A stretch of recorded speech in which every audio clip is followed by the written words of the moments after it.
کہ تلاوت قرآن کرنے والے کی دعا ضرور مستجاب ہوتی ہے، اب چاہے فوری مستجاب ہو یا کچھ تاخیر کے ساتھ مستجاب ہو، لیکن تلاوت قرآن کرنے والا خالی ہاتھ رہتا ہی نہیں ہے۔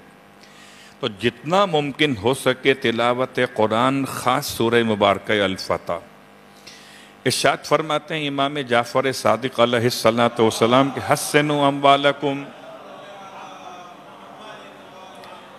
ونساءکم وما ملکت ایمانکم من التلف بقراءت سورۃ الفتح۔ فرماتے ہیں کہ حسنو، محفوظ کر لو، بچا لو، نگہداری کرو، حسنو اموالکم، اپنے سارے اموال کو، ونساءکم، اپنے گھر کی تمام خواتین اور حریم کو، وما ملکت ایمانکم، اور جو تمہاری کنیزیں ملکیت میں ان تمام کو، من التلف، ضائع ہو جانے سے، برباد ہو جانے سے بچا لو، بقراءت سورۃ الفتح، سورہ فتح کی تلاوت کی برکتوں کے ذریعے سے۔ تو اگر کوئی انسان اپنے گھر کو محفوظ کرنا چاہتا ہو، اپنے مال کو، اپنے گھر کی عزت و احترام کو کہ برباد نہ ہونے پائے، ضائع نہ ہونے پائے، نقصان نہ پہنچنے پائے، تو امام کی روایت پر عمل کیجئے، سورہ فتح کی تلاوت کیجئے۔ 29 آیتوں پر مشتمل یہ سورہ ہے کہ جس کی شان امام نے ارشاد فرمائی۔ اب آئیے اس کے ساتھ ساتھ آیت نمبر 1 میں مالک دو جہاں نے اپنے حبیب کے حوالے سے خبر دی ہے، اِنَّا فَتَحْنَا لَكَ فَتْحًا مُبِينًا۔ پروردگار نے پورے قرآن مجید میں اِنَّا کے لفظ کو کتنے مواقع پہ استعمال کیا، بہت سارے مقامات پہ آپ کو ملے گا، اگر تلاش کرنا چاہیں تو بہرحال بہت آسان آیتیں آپ کو تو اِنَّا سے شروع ہونے والی آیات متعدد مقامات پر ہیں۔ عقید کے اعتبار سے شک اور شبہ کو ختم کرنے کے لیے، رو دور کرنے کے لیے پروردگار اس میں الف کا استعمال کی خدمت میں اس بات کو آسان کر دیا جائے کہ اصلاً یہ الف علامت متکلم مال غیر، خدا بتانا چاہتے بے شک کہ ہم فتحنا، ہم نے قرار دیا ہے، بے شک فتحنا، اس سے کامیابی، اس سے فتح، اس سے نصرت، لکا آپ کے لیے، فتحا مبینا، ایسی کامیابی، بالکل الفاظ وہی ہیں جس سے کامیابی کہا جائے، جس سے فتح کہا جائے، اور آپ اور ہم تو عادی ہیں اس لفظ کو سمجھنے کے لیے ان مثالوں کو سننے کے۔ ابھی ذاکر اول سے پہلے حدیث قصہ کی تلاوت میں جو صیغہ تھا اسی کا مصدر لایا گیا، وَيُطَهِّرَكُمْ تَطْهِيرًا، تو جو لفظ یطہرکم میں لفظ استعمال تھا اسی کا مصدر ہے تطہیرا۔ تو فتحنا لک فتحا مبینا، تو جو فتحنا ہے وہی فتحن ہے۔ تو جیسے فتح کا حق ہے ایسے ہم نے آپ کو فتح عطا کی ہے۔ اللہ اکبر۔ لفظ مبین کہہ کر مالک دو جہاں نے اس مقام پر کیا آشکار کیا ہے؟ میں اپنی گفتگو سے اور ربط کو قائم کرتے ہوئے کہ ظاہراً تو فتح محسوس نہیں ہو رہی تھی، جیسے صلح امام حسن میں ظاہراً تو محسوس نہیں ہو رہا تھا کہ اہل ایمان کامیاب ہوئے ہیں کہ ناکام ہوئے۔ بہت غور کیجئے، بس اوقات لوگ سمجھتے ہیں شاید کہ سلطنت اور اقتدار ملے تو مومنین کامیاب ہیں۔ تو کیا 1,24,000 انبیاء صاحبان سلطنت تھے، صاحبان اقتدار تھے، یا صاحبان حکومت تھے، یا عصمت کے مالک تھے؟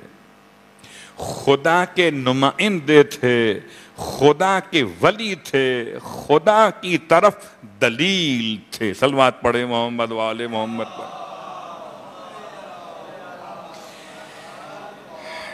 تو اب لفظ مبین کو واضح کرنے کے لیے قرآن مجید فرقان حمید میں ایک سے زیادہ مثالیں موجود ہیں کہ اس فتح کو کھلی ہوئی فتح کیسے کہا جائے گا۔ تو باقی فتوحات کیا ہیں؟ غزوہ بدر کیا ہے؟ غزوہ احد کیا ہے؟ غزوہ خندق کیا ہے؟ غزوہ حنین کیا ہے؟ ان تمام کے ساتھ ساتھ غزوہ خیبر کیا ہے؟ میں نے آپ کی خدمت میں 5 نام لے لیے۔ ان سب غزوات کو فتح مبین نہیں کہا جاتا۔ اوپنلی لڑائی ہوئی ہے، سب کے سامنے ہوئی ہے۔ کیا کامیابی ہے اور کیا کفار کی ناکامی ہے، کیا مولا کائنات کی تلوار کی طاقت ہے کہ اللہ کے رسول نے اس کی شان میں خود ارشاد فرمایا کہ ضربت علی یوم الخندق افضل من عبادت الثقلین۔ یوم خندق کے دن علی کی ایک ضربت ثقلین کی عبادت سے افضل ہے۔ تو ان 5 غزوات میں خندق بھی شامل ہے، اور اس کے بعد بھی قرآن کہتا ہے نہیں، فتح مبین اور ہے، عام فتح اور ہے۔ اللہ اکبر۔ کوئی تو خاص بات ہے؟ یوں سمجھیے کہ مولا کائنات کے ہاتھ میں تلوار ہو تو افضل ہو جائے عبادت ثقلین سے ایک ضربت، اور اگر قلم ہو تو ہو جائے فتح مبین۔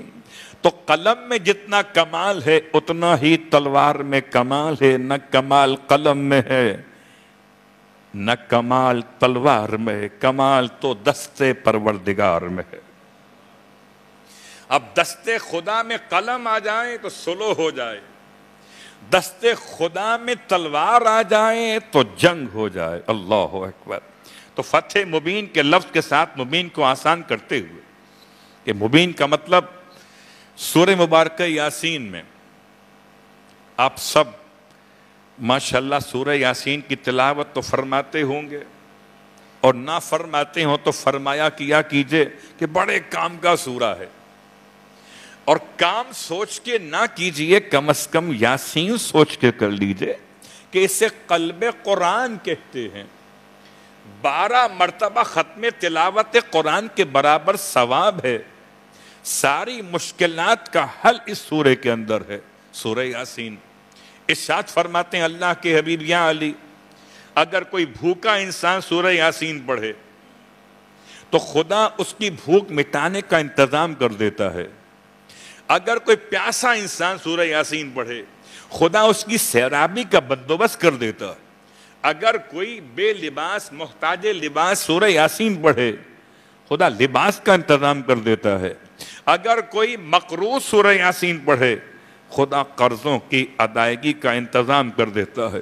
اگر کوئی شادی کا خواہش مند ہو، انمیرڈ کوئی شخص ہو، مرد ہو یا عورت، سورہ یاسین پڑھے، امام سے اللہ کے حبیب فرماتے کہ خدا اس کے لیے ازدواج کا انتظام کر دیتا۔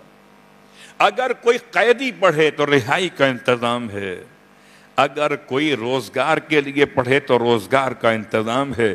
آپ اپنی حاجتیں بیان کرتے جائیں، سرکار نے مولا کائنات علی ابن ابی طالب علیہ السلام سے سورہ یاسین کے فضائل کو بیان کیا۔ اس سورہ یاسین میں مبین کا استعمال، صرف 2 مقامات کا اشارہ۔ پہلا مقام آیت نمبر 12، اِنَّا نَحْنُ نُحْيِي الْمَوْتَ وَنَكْتُبُ مَا قَدَّمُوا وَآثَارَهُمْ وَكُلَّ شَيْءٍ أَحْصَيْنَاهُ فِي إِمَامٍ مُبِينٍ۔ پروردگار نے اس آیت میں ارشاد فرمایا بے شک ہم ہیں جو مردوں کو حیات دیا کرتے، اور ہم لکھتے جاتے ما قدموا و آثارہم، آپ کے ما قدموا ان اعمال کو بھی جو پہلے روانہ کر چکے، اور ان اعمال کو بھی جو اعمال بطور آثار کے پیچھے رہ گئے ہم لکھتے جاتے ہیں۔ وَكُلَّ شَيْءٍ، اور ہر شے کو احصیناہ، ہم نے جمع کر دیا ہے، فی امام مبین. اب امام مبین کے بارے میں ٹھیک ہے روایت آپ کے اذہان میں محفوظ ہے کہ اس سے مراد مولا کائنات علی ابن ابی طالب علیہ السلام ہیں.